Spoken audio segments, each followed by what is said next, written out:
De ti não quero muito, talvez um amor ressequido, até sonolento. De ti não quero muito, talvez um amor carinhoso, até manhoso. De ti não quero muito, talvez um amor de chegada, até com o frescor da volta, antes mesmo da partida. Idílio amoroso de Roberto Medina no livro Pedrarias. Roberto Medina, tudo bem? Prazer te receber. A ideia, Andréia, né, já que a gente tem todo um afeto, e principalmente aqui pela TV Fevale, é uma delícia estar aqui contigo, principalmente sabendo que tu és atriz, jornalista, escritora, e agora tu estás aí do outro lado. Para mim é um prazer. Prazer é nosso, Medina. Falar desse livro Pedrarias que tu está lançando agora, né? Sim. Acabou de lançar em Porto Alegre, também fez o lançamento em Foz do Iguaçu. Isso, no Paraná. E no Paraná. E esse livro aí, o título dele já traz muitas referências, né? Sim, Pedrarias aí de Pedro, Pedros, sim. de joia, raridade, de problemas, dificuldades, né? Vai lá. É tudo isso mesmo? Esse título se refere a isso? O título, eu vou te confessar assim, eu tenho um grande amigo, na verdade, 3 grandes amigos que me orientaram para esse título. Claro que a gente sempre tem um projeto. Quem participou deste nome, especialmente o Rudira Messias. Escritor também. Escritor, o Escobar Nogueira, também escritor, e o Altair Martins, também escritor. Aí me disseram assim, Medina, coloca Pedrarias de uma vez. Eu disse assim, 3 vozes falando, e eu, como não sou surdo, aceitei. Mas qual que era a tua ideia, né? Era Não, relacionada a... Não, a ideia sempre foi essa de Pedrarias, por quê? Em primeiro lugar, tem Pedrarias enquanto a Pedro, pero, não é no sentido mais arcaico, que seria pedra, Pedro bíblico, pedrarias no sentido de joias e pedrarias no confrontamento entre as relações amorosas. Porque dizem que uma das formas de se amar é se bater na pedra. Nossa. Medina, quantos poemas tu tem no livro? Aqui neste, André, eu tenho 35. Mas eu trabalhei muitos outros textos, não é? Ao mesmo tempo que eu estava escrevendo este, eu estava na área da dramaturgia, na área do conto e da crônica. E daí selecionaste 35 para esse livro. 35. Todos os 35 têm referências a Pedro, Sim. a pedra, enfim. Não, o que eu acho mais maravilhoso é assim, as pessoas me perguntam, Medina, quem é esse Pedro? Eu sempre falo, esse Pedro sou eu, é você, somos nós. São muitos. Porque, por exemplo, a gente tem um livro do João Cabral de Melo Neto, que é Educação pela Pedra, que é a pedra. Nós temos na La Divina Comedia do Dante Alighieri a questão da pedra, nel mezzo del cammino, quando ele fala da selva oscura, não é? Dessa selva escura no meio desse caminho. Nós temos, por exemplo, outras referências como Carlos Drummond de Andrade. A pedra é um enigma.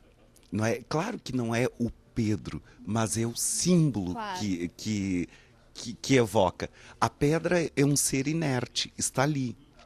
O problema é quando eu olho, é esta relação, é o olhar com aquilo que lá está, não me pertence, mas eu tenho, está dentro de mim. É um enigma. Tá. E quando tu começou a escrever aí esses poemas relacionados a pedrarias, a pedras, enfim, isso tudo que a gente está falando, tu já tinha em mente que era para o livro ou tu foi vendo as coisas que tu ia escrevendo e viu que se encaixavam e que dava Não, para fazer um a tema? ideia é assim, ó. Eu sempre parto de um projeto. Nada que eu escreva é algo aleatório, tipo, eu juntarei e depois verei uma unidade, algo do gênero. Não, eu sempre trabalho com um pensamento. Por exemplo, todo este texto daqui, ele é baseado, todos os textos que ali estão, eles são baseados em Schopenhauer, Sartre e Bauman. E depois eu conheci o Edgar Morin, e eu vi que eram olhares para isso. Então eu me alimento antes para depois eu partir para o meu processo. Claro que coisas no meio do caminho se agregam ao projeto. No entanto, eu sempre eu quero falar isto. E a partir disso, por exemplo, agora mesmo eu estou trabalhando uma peça de teatro em que 2 guias são meus. Por exemplo, o Harold Pinter e a Sarah Kane. Por quê? Porque eu quero trabalhar com a violência, eu quero trabalhar com a loucura. Então, estes Aí tu já eu vai bebo antes. buscando. E, claro, afinando os instrumentos, Claro. afinando a técnica. E, óbvio, sempre ouvindo os amigos. Inclusive, tenho o maior prazer em falar para a TV que muitos destes textos tu tiveste participação. O Imagina. grupo Ninho de Escorpiões, tanto é que vocês trouxeram para o palco. E foi um espetáculo para a Festipoa, elogiado até hoje, porque são textos, na verdade, que devem sair do papel. São textos que têm que ser falados. Se alguém lê-los, como a gente fala, subvocalizar, ou seja, ler com os olhos, eles perdem a magia. Eles são textos para a boca. Interessante. E quando tu escrevia, tu fazia essa leitura? Sempre. É porque eu sempre... claro, existe a primeira emoção. Ex-motion, né? Ir para fora enquanto movimento. Sempre que eu tenho um texto, eu o ouço. E o Erzsébet Pound, no ABC da literatura, ele fala muito em melopeia, logopeia e fanopeia. Eu sempre penso nesta sonoridade. Pena que muito hoje nós perdemos o acompanhamento. Nós tínhamos a poesia junto com o instrumento sendo tocado. Mas o grande rastro disso tudo é esta sonoridade. Não é? Ao mesmo tempo que essa música chega para nós, enquanto poesia, ela também tem de vir sugerindo imagens. E por isso que ele serve muito também para os saraus, né? Nossa! Agora eu vou ter em São Paulo uma montagem desses textos. Não é? Então estão trabalhando dramaturgicamente. A única coisa que eu pedi é assim, ó, por favor, só me deixem assistir. O escritor tem que ter Distanciamento. esse distanciamento, Precisa. né? Esse desapego do texto para que ele Porque, funcione. na verdade, é um filho. Então, eu, por exemplo, jamais conseguiria selecionar. Este é melhor, este é pior, este é bonitinho, aquele é feio. Não tem como. Porque tem todo um pensamento, tem todo um arranjo de palavras, tem coisas que a gente escreve, te juro, a gente não percebe. Há um fragmento, inclusive neste texto, ele já é premiado pelo Paraná, um concurso nacional, o concurso Cataratas, e uma pessoa chegou a mim e me disse assim, ó, nossa, quando você pôs naquele texto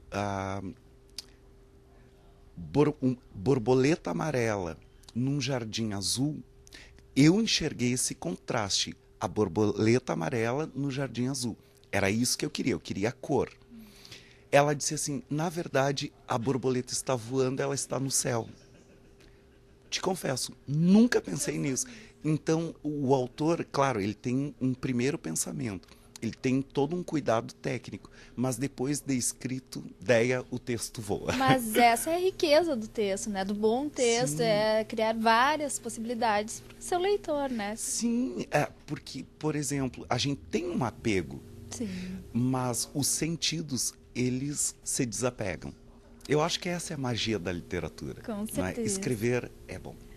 Medina, desses contos aqui, tu selecionou entre quantos? Em quanto tempo tu ficou desenvolvendo isso? Os poemas em Desses especial... poemas, desculpa. Não, imagina.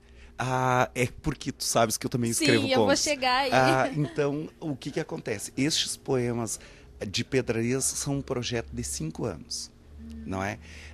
Eu montei justamente pensando nos amores líquidos.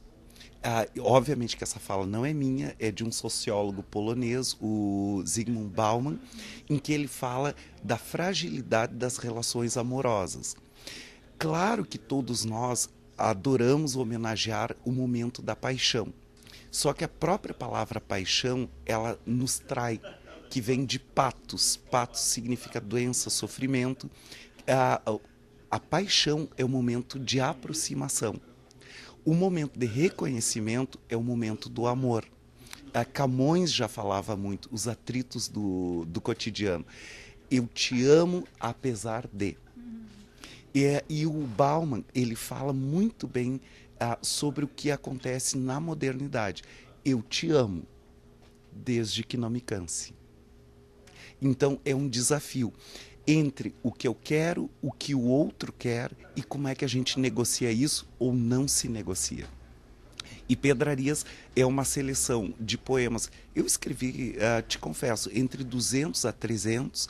Usei consultorias, às quais eu sou muito grato, a Gilmar Azevedo, Escobar Nogueira, Altair Martins, Armindo Trevisan, que para mim é um deus, não é, da poesia, a Gianni Hanauer, a Rogério Romano Bonato, Daniela Valiente, foram os meus mentores, porque todo autor, ele não escreve sozinho. Eu tive a tua participação, Luciano Teixeira, o Dani, Fábio, enfim, são pessoas que enxergam e percebem se tu dizes ou não dizes, ou quando a palavra fica gaga. E quando toca também. E toca. Porque, antes de tudo, escrever é uma forma de se comunicar. Nós queremos dizer, e às vezes a palavra não alcança. Por exemplo, se eu digo eu te amo, às vezes o eu te amo, ele não te abraça. Então ele fica gago, que eu digo. Legal. A gente vai para o intervalo agora e volta em seguida.